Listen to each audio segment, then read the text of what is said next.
Hello everyone, how are you all doing. तो अभी हम लोग डिस्कस करेंगे मैक्सवेल्स बोल्ट्जमैन अप्रॉक्सीमेशन के बारे में।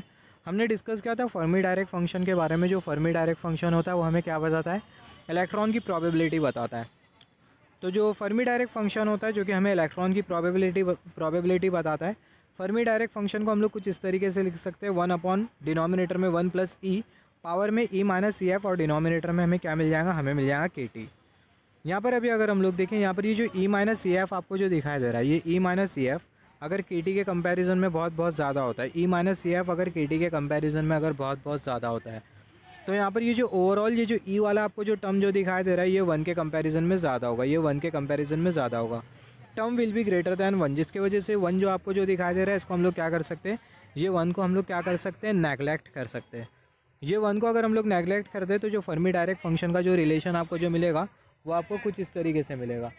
जो फर्मी डायरेक्ट फंक्शन का जो रिलेशन है वो आपको कुछ इस तरीके से मिलेगा। Fermi direct function is equal to 1 upon denominator में ई, पावर में ई माइनस ई एफ, और यहाँ पर ये के टी।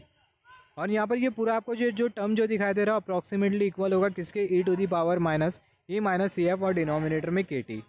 यहाँ पर ये जो रिलेशन आपको जो दिखाई दे रहा है, इसी को हम लोग बेसिकली बोलते हैं मैक्सवेल बोल्ट्जमैन अप्रॉक्सीमेशन। यहाँ पर ये रिलेशन को हम लोग कब यूज़ करेंगे, in order to find probability of electron की प्रोबेबिलिटी फाइंड आउट करने के लिए, for any energy level which is too much greater than Fermi energy level.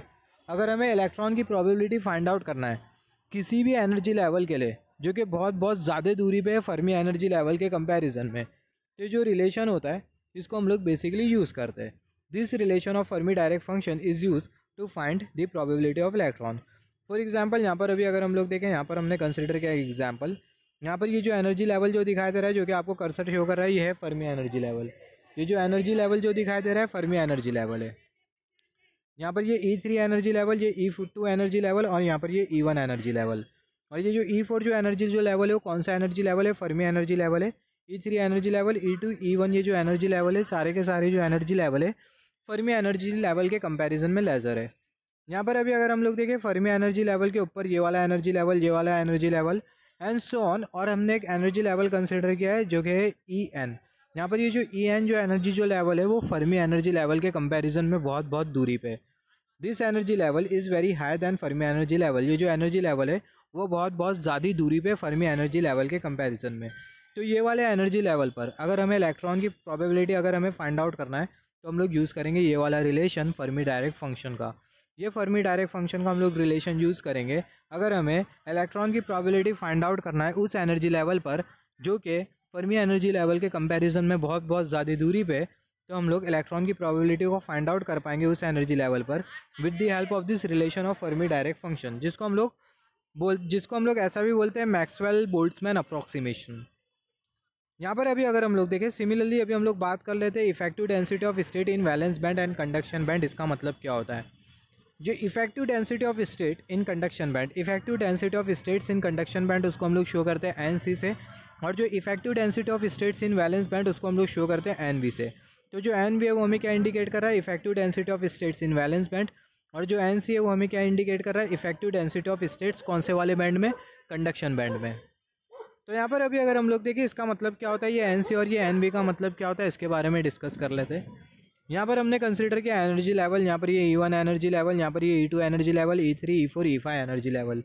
जैसे हम लोग लोअर एनर्जी लेवल से अपर एनर्जी लेवल की तरफ जाए, मतलब लोअर एनर्जी लेवल से हायर एनर्जी लेवल की तरफ जाए, तो जो एटॉमिक स्टेट्स होते हैं वो इंक्रीज़ करते जाते हैं। इसके बारे में हमने ऑलरेडी डिस्कस किया है।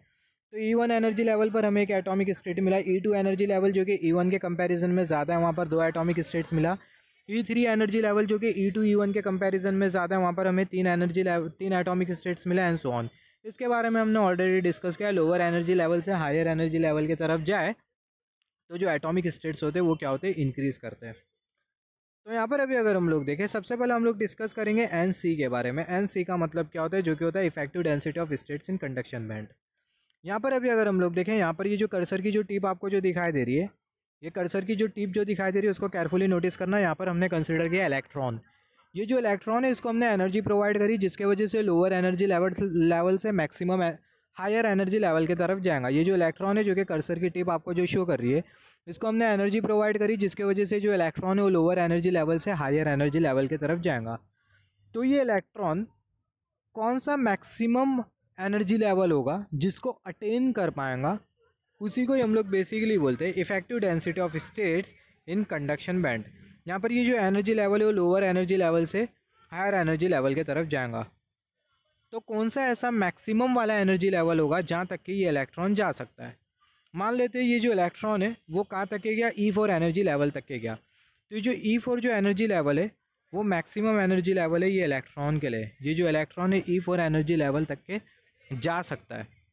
इसी को ही हम लोग बेसिकली बोलते हैं effective density of states in conduction band. Under particular temperature per unit volume में number of atomic states available for particular electron. Number of atomic states जो कि एक पर्टिकुलर इलेक्ट्रॉन के लिए अवेलेबल रहेगी, उसी को ही हम लोग बोलते हैं effective density of states in conduction band. जैसे कि हमने डिस्कस किया, यहाँ पर ये जो इलेक्ट्रॉन है इसको हमने एनर्जी प्रोवाइड करी, जिसके वजह से जो मैक्सिमम एनर्जी लेवल है कहाँ तक के जा सकता है, कहाँ तक के जा सकता है, E4 तक के जा सकता है। जैसे फॉर एग्जांपल हमने एक स्टोन लिया, उसको हमने ऊपर फेंका, तो जितने ज़्यादा हम लोग फोर्स के साथ फेंकेंगे तो जो स्टोन है वो ऊपर जाएगा। अगर हम लोग ज़्यादा फोर्स के साथ फेंकते हैं तो जो स्टोन है वो बहुत ज़्यादा ऊपर जाएगा। कम फोर्स से फेंकते तो जो स्टोन है वो ज़्यादा ऊपर तक के नहीं जाएगा। तो सिमिलरली यहाँ पर अभी अगर हम लोग देखिए इलेक्ट्रॉन को अगर हम लोग ज़्यादा एनर्जी प्रोवाइड करें तो जो इलेक्ट्रॉन है वो ज़्यादा एनर्जी लेवल तक के जा सकता है, कम एनर्जी प्रोवाइड करें तो कम एनर्जी लेवल तक जाएगा। तो ये इलेक्ट्रॉन को एनर्जी प्रोवाइड करने पर ये इलेक्ट्रॉन कौन से एनर्जी लेवल तक के जा सकता है, कौन से मैक्सिमम एनर्जी लेवल तक के जा सकता है, स्टोन कौन सी मैक्सिमम हाइट तक के जा सकता है। सिमिलरली जो इलेक्ट्रॉन है कौन से मैक्सिमम एनर्जी लेवल तक के जा सकता है, उसी को ही हम लोग बोलते हैं effective density of states in conduction band. मान लेते हैं ये जो इलेक्ट्रॉन है वो E4 एनर्जी लेवल तक के जा सकता है। तो अगर ये इलेक्ट्रॉन E4 एनर्जी लेवल तक के अगर जा सकता है तो ये इलेक्ट्रॉन के लिए अवेलेबल एटॉमिक स्टेट्स कौन कौन सी होगी, ये वाली एटॉमिक स्टेट्स होगी। E2 एनर्जी लेवल के साथ एसोसिएटेड एटॉमिक स्टेट्स हो रहेगी, E3 एनर्जी लेवल के साथ एसोसिएटेड एटॉमिक स्टेट्स हो रहेगी, E4 एनर्जी लेवल के साथ एसोसिएटेड जो एटॉमिक स्टेट्स है वो भी रहेंगी। तो यहाँ पर अभी अगर हम लोग देखें ये जो इलेक्ट्रॉन है इसके लिए, ये जो इलेक्ट्रॉन है इसके लिए अवेलेबल एटॉमिक स्टेट्स कौन कौन सी रहेंगी, ये वाली, ये वाली, ये वाली, फिर ये ऊपर वाली 3, फिर उसके ऊपर वाली 4। तो ये एटॉमिक स्टेट्स अवेलेबल है ये वाले इलेक्ट्रॉन के लिए, और इसी को ही हम लोग बोलते हैं effective density of states in conduction band. तो एक particular temperature per unit volume में नंबर ऑफ एटॉमिक स्टेट्स जो कि इलेक्ट्रॉन के लिए अवेलेबल रहेंगी, उसी को ही हम लोग बोलते हैं effective density of states in conduction band. मान लेते हैं जो इलेक्ट्रॉन है वो कहाँ तक के जा रहा है, ये जो इलेक्ट्रॉन है वो E3 एनर्जी लेवल तक के ही जा रहा है। तो अगर इलेक्ट्रॉन E3 एनर्जी लेवल तक के ही जाता तो जो इलेक्ट्रॉन के लिए जो अवेलेबल जो एटॉमिक स्टेट्स होती है वो कितनी होती, ये ऊपर की 1 2 3 E3 एनर्जी लेवल की, फिर E2 एनर्जी लेवल की 2 atomic state, E1 energy level की 1 एटॉमिक स्टेट। तो जो इलेक्ट्रॉन की जो एटॉमिक स्टेट, इलेक्ट्रॉन के लिए जो अवेलेबल जो एटॉमिक स्टेट्स है वो कितनी हमें मिल रही है, हमें मिल रही है 6 एटॉमिक स्टेट्स ही मिल रही है। तो यहाँ पर अभी अगर हम लोग देखें, अगर इलेक्ट्रॉन अगर ज़्यादा एनर्जी लेवल को अटेन कर पाता है, ज़्यादा एनर्जी लेवल तक के जाता है इलेक्ट्रॉन, तो जो एटॉमिक स्टेट्स जो होगी वो भी ज़्यादा से ज़्यादा होगी। अगर कम एनर्जी लेवल तक के जाता है तो जो इलेक्ट्रॉन के लिए जो एटॉमिक स्टेट्स होगी, या फिर बोल सकते हैं जो क्वांटम स्टेट्स होगी, वो कम से कम होगी, और इसी को ही हम लोग बोलते हैं इफेक्टिव डेंसिटी ऑफ स्टेट्स इन कौन सा बैंड, कंडक्शन बैंड। तो effective density of states in conduction band उसको हम लोग कैसा शो करते हैं, NC से। सिमिलरली अब ये effective density of states in valence band, इसका मतलब क्या, अगर आपको एग्जाम में लिखना पड़े effective density of states in conduction band, इसका मतलब क्या, एक particular temperature per unit volume में कितनी एटॉमिक स्टेट्स इलेक्ट्रॉन के लिए अवेलेबल रहेगी, उसी को ही हम लोग बोलते हैं effective density of states in conduction band. Particular temperature per unit volume में इलेक्ट्रॉन के लिए कितनी एटॉमिक स्टेट्स अवेलेबल रहेंगी, वो तो डिपेंड करेगा कि इलेक्ट्रॉन कितने मैक्सिमम एनर्जी लेवल को अटेंड कर पाता है, उसी के हिसाब से एटॉमिक स्टेट्स अवेलेबल रहेंगी इलेक्ट्रॉन के लिए। तो particular temperature per unit volume में कितनी एटॉमिक स्टेट्स इलेक्ट्रॉन के लिए अवेलेबल रहेगी, उसी को ही हम लोग बोलते हैं effective density of states in conduction band. Similarly effective density of states in valence band, इसका मतलब क्या होता है, effective density of states in valence band. तो यहाँ पर अभी अगर हम लोग देखें, यहाँ पर हमने कंसिडर कर लिया, just wait for a second, यहाँ पर हमने कंसिडर कर लिया कंडक्शन बैंड, यहाँ पर हमने कंसिडर कर लिया वैलेंस बैंड। ये वैलेंस बैंड और ये कंडक्शन बैंड का जो डिफरेंस होता है उसी को ही हम लोग बोलते हैं एनर्जी बैंड या एनर्जी गैप, या फिर बोल सकते हैं उसको हम लोग बोलते हैं बैंड गैप। यहाँ पर अभी अगर हम लोग देखें वैलेंस बैंड में आपको क्या मिलेंगे, आपको मिलेंगे बेसिकली वैलेंस इलेक्ट्रॉन। यहाँ पर अभी अगर हम लोग देखें, यहाँ पर जब हम लोग टेम्परेचर को इंक्रीज़ करेंगे तो होगा क्या, जो वैलेंस बैंड के जो इलेक्ट्रॉन होंगे वो कंडक्शन बैंड में जाएंगे। टेम्परेचर को इंक्रीज़ करने की वजह से यहाँ पर हमने वैलेंस बैंड में इलेक्ट्रॉन कंसिडर करें, यहाँ पर ये E4 energy level, E3 energy level, E2 energy level, E1 energy level. तो यहाँ पर ये जो E4 जो एनर्जी लेवल है, यहाँ पर हमने इलेक्ट्रॉन एज्यूम किया। कर्सर की टिप को आप केयरफुली नोटिस करना, यहाँ पर भी इलेक्ट्रॉन, यहाँ पर भी इलेक्ट्रॉन और यहाँ पर भी हमने इलेक्ट्रॉन कंसिडर किया। तो E4 एनर्जी लेवल पर हमने क्या कंसिडर कर लिया, हमने इलेक्ट्रॉन कंसिडर कर लिया। सिमिलरली E3 एनर्जी लेवल पे भी हमने इलेक्ट्रॉन्स को कंसिडर कर लिया। तो यहाँ पर अभी अगर हम लोग देखें, अभी बेसिकली होगा क्या, जब हम लोग टेम्परेचर को इंक्रीज़ करेंगे तो जो बॉन्ड होगा वो क्या होगा, ब्रेक होगा। बॉन्ड ब्रेक होने की वजह से होगा क्या, जो इलेक्ट्रॉन्स हो गए वैलेंस बैंड से कौन से बैंड में जाएंगे, कंडक्शन बैंड में जाएंगे। तो जब इलेक्ट्रॉन्स वैलेंस बैंड से कंडक्शन बैंड में जाएंगे तो जो वैलेंस बैंड है वहाँ पर नंबर ऑफ एटॉमिक स्टेट्स खाली हो जाएंगी, और उसी को ही हम लोग बोलते हैं effective density of states in valence band. In per unit volume में number of atomic states which is getting empty, per unit volume में एटॉमिक स्टेट्स जो कि खाली हो रही है वैलेंस बैंड में due to increase in temperature को इंक्रीज़ करने की वजह से, उसी को ही हम लोग बोलते हैं effective density of states in valence band. पर यूनिट वॉल्यूम में नंबर ऑफ एटॉमिक स्टेट्स जो कि खाली हो रही है, यहाँ पर अभी अगर हम लोग देखें इलेक्ट्रॉन वैलेंस बैंड से कंडक्शन बैंड में जाएगा तो ऑब्वियसली जो वैलेंस बैंड है उसमें आपको एटॉमिक स्टेट्स मिलेंगी जो कि एम्प्टी रहेंगी, क्योंकि जो इलेक्ट्रॉन है, फॉर एग्जांपल आप अपना घर छोड़ के कहीं जाते हो तो जो आपका जो घर होगा वो खाली रहेगा। सिमिलरली इलेक्ट्रॉन अगर वैलेंस बैंड से कंडक्शन बैंड में जाता है तो जो इलेक्ट्रॉन का जो घर है एटॉमिक स्टेट्स वो खाली रहेगा। फॉर एग्जांपल कंसिडर कर लेते हो आप 5 लोग हैं और 5 घर है, आप 5 लोग कहीं बाहर जाते हो तो 5 घर खाली होगा। सिमिलरली 6 लोग हैं, 6 लोग अगर आप कहीं बाहर जाते हो तो 6 घर खाली हो जाएगा। 10 लोग हैं, 10 लोग अगर कहीं बाहर जा रहे हैं तो 10 घर खाली हो जाएगा। सिमिलरली तो जो 10 घर जो खाली हो रहा है उसी को ही हम लोग बेसिकली बोलते हैं इफेक्टिव डेंसिटी ऑफ स्टेट्स, कौन से बैंड में, वैलेंस बैंड में, effective density of states in valence band. Similarly electron अगर वैलेंस बैंड से कंडक्शन बैंड में जाएगा तो जो एम्प्टी स्टेट्स जो जनरेट होगी उसी को ही हम लोग बेसिकली बोलते हैं effective density of states in valence band. तो इन पर यूनिट वॉल्यूम में number of atomic states which is getting empty, per unit volume में नंबर ऑफ एटॉमिक स्टेट्स जो कि खाली हो रही है वैलेंस बैंड में टेम्परेचर इंक्रीज़ करने की वजह से, उसी को ही हम लोग बोलते हैं effective density of states in valence band. यहाँ पर आप ऐसा सिंपल वर्ड में भी बोल सकते हो, एन सी और एन वी का मतलब क्या होता है। एन सी का मतलब होता है maximum number of atomic states which electron can occupy in per unit volume at particular temperature. एक पर्टिकुलर टेम्परेचर पर maximum number of atomic states जो कि इलेक्ट्रॉन ऑक्यूपाई कर सकता है, इलेक्ट्रॉन घेर सकता है, इलेक्ट्रॉन कवर कर सकता है, उसी को ही हम लोग बोलते हैं N C, effective density of state in conduction band. Similarly N V का मतलब क्या होता है, maximum number of atomic state जो कि इलेक्ट्रॉन लीव कर देगा पर यूनिट वॉल्यूम में से टेम्परेचर इंक्रीज़ करने की वजह से, उसको हम लोग बोलते हैं effective density of state in valence band. तो फिर से मैं रिपीट कर देता हूँ, effective density of state in conduction band का मतलब maximum number of atomic state जो कि इलेक्ट्रॉन ऑक्यूपाई करेगा पर यूनिट वॉल्यूम में एक पर्टिकुलर टेम्परेचर पर, उसको हम लोग बोलते हैं एन सी। एन वी का मतलब maximum number of atomic state जो कि इलेक्ट्रॉन लीव करेगा पर यूनिट वॉल्यूम से पर्टिकुलर टेम्परेचर पर, उसको हम लोग बोलते हैं N V. N V effective density of states in valence band, और जो एन सी है उसको हम लोग बोलते हैं effective density of states in conduction band. तो यहाँ पर अभी अगर हम लोग देखें, जो एन सी और जो एन वी होती है कुछ फैक्टर्स के ऊपर डिपेंडेंट होती है। जैसे कि अगर हम लोग देखें, जो एन सी और जो एन वी होती है वो किसके ऊपर डिपेंड करती है, टेम्परेचर के ऊपर डिपेंड करती है। Effective density of state in conduction band and effective density of state in valence band वो टेम्परेचर के ऊपर डिपेंड करता है। मतलब जो एन सी और जो एन वी है वो टेम्परेचर के ऊपर भी डिपेंड करते हैं। N C and N V is also depend on effective mass of holes and electron. जो एन सी और जो एन वी है वो इलेक्ट्रॉन्स और होल्स के इफेक्टिव मास के ऊपर भी डिपेंड करते हैं। N C and N V is also dependent on effective mass of electrons. जो एन सी और जो एन वी है वो इलेक्ट्रॉन्स के इफेक्टिव मास के ऊपर भी डिपेंड करते हैं। तो सबसे पहले अगर हम लोग देखें एन सी के बारे में बात करें, तो जो एन सी होता है वो प्रोपोर्शनल होता है टेम्परेचर टू द पावर 3/2 से।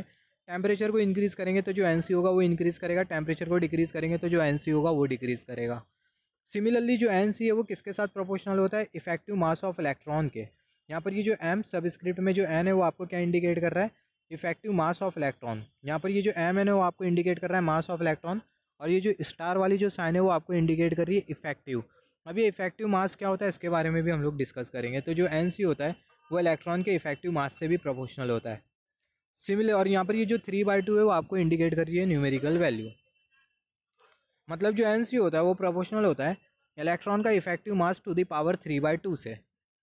सिमिलरली जो एन वी होता है वो प्रोपोर्शनल होता है टेम्परेचर टू दी पावर 3/2 से। टेम्परेचर को इंक्रीज़ करो एन वी इंक्रीज़ होगा, टेम्परेचर को डिक्रीज़ करो जो एन वी होगा वो डिक्रीज़ होगा। सिमिलरली जो एन वी होता है प्रोपोर्शनल होता है effective mass of electron, I mean effective mass of holes to the power 3/2 से। जो एन वी होता है प्रोपोर्शनल होता है effective mass of holes to the power 3/2 से। अगर होल का अगर इफेक्टिव मास इंक्रीज़ हो रहा है तो जो एन वी होगा वो इंक्रीज़ करेगा। होल का इफेक्टिव मास अगर डिक्रीज़ हो रहा है तो जो एन वी होगा वो क्या होगा, वो डिक्रीज़ होगा। अभी इफेक्टिव मास का मतलब क्या होता है इसके बारे में हम लोग डिस्कस कर लेते हैं। यहाँ पर अभी अगर हम लोग देखें, यहाँ पर हमने कंसिडर किया ये है इलेक्ट्रॉन, और ये जो इलेक्ट्रॉन का जो मास है वो क्या है, वो है m1।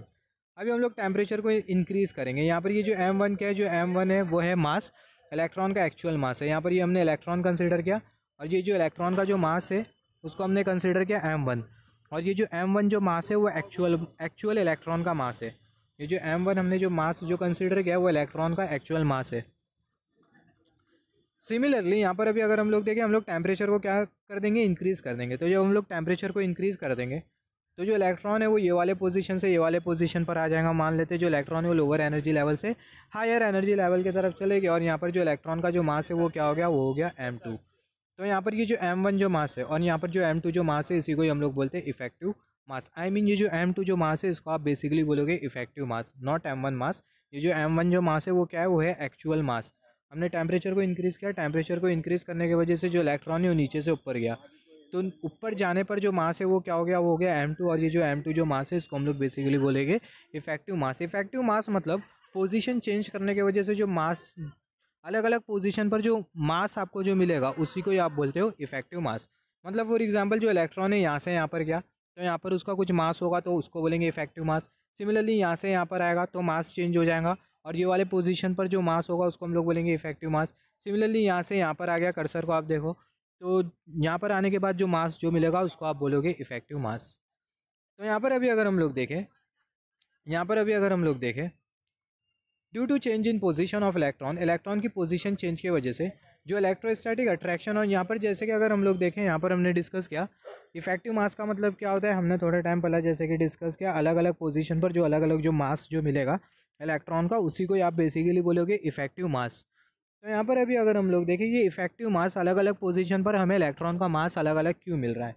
तो अगर हम लोग देखें due to change in position, electron की पोजीशन चेंज होने की वजह से, due to change in position of electron electrostatic attraction and repulsion force will get change. Electron की पोजीशन चेंज होने की वजह से जो इलेक्ट्रोस्टैटिक अट्रैक्शन और जो रिपल्शन फोर्स होगा वो चेंज हो जाएगा, जिसके वजह से होगा क्या, जो इलेक्ट्रॉन का जो मास है उसमें चेंज होगा, क्योंकि जो मास होता है वो, क्योंकि जो फोर्स होता है वो बराबर में होता है मास इंटू एक्सेलरेशन के। हम लोग ऐसा लिख सकते हैं mass is equal to force upon acceleration. तो अगर हम लोग देखें, अगर जैसे कि हमने डिस्कस किया, जब पोजीशन चेंज होगी तो जो इलेक्ट्रोस्टैटिक जो फोर्स होगा, इलेक्ट्रोस्टैटिक अट्रैक्शन और जो रिपल्शन फोर्स होगा वो चेंज होगा। तो फोर्स चेंज होने की वजह से जो मास है वो चेंज होगा, और ये जो मास में जो चेंज है उसी को ही हम लोग बेसिकली बोलते हैं इफेक्टिव मास। या फिर सिंपल वर्ड में बोल सकते हो, अलग अलग पोजीशन पर जो इलेक्ट्रॉन का जो अलग अलग जो मास जो आपको जो मिलेगा उसी को ही आप बोलोगे इफेक्टिव मास। जैसे कि हमने यहाँ पर डिस्कस किया, ये वाले पोजीशन पर जो मास था वो था m1 मास, और ये जो m1 जो मास था वो था एक्चुअल मास। जो टेम्परेचर हमने इंक्रीज़ किया तो जो इलेक्ट्रॉन है यहाँ से यहाँ पर चले गया, तो अभी जो मास हमें जो मिला इलेक्ट्रॉन का वो क्या मिला, m2। तो जो m2 जो मास है इसको हम लोग क्या बोलेंगे, इफेक्टिव मास। सिमिलरली यहाँ पर अभी अगर हम लोग देखें, just wait for a second, यहाँ पर अभी अगर हम लोग देखें, यहाँ से हम लोग ये भी डिस्कस कर लेते हैं इलेक्ट्रॉन होल पेयर का मतलब क्या होता है, फिर उसके बाद हम लोग आगे के कॉन्सेप्ट को प्रोसीड करेंगे। Just wait for a second. Okay, हम लोग नेक्स्ट वीडियो में ही डिस्कस करेंगे इसके बारे में।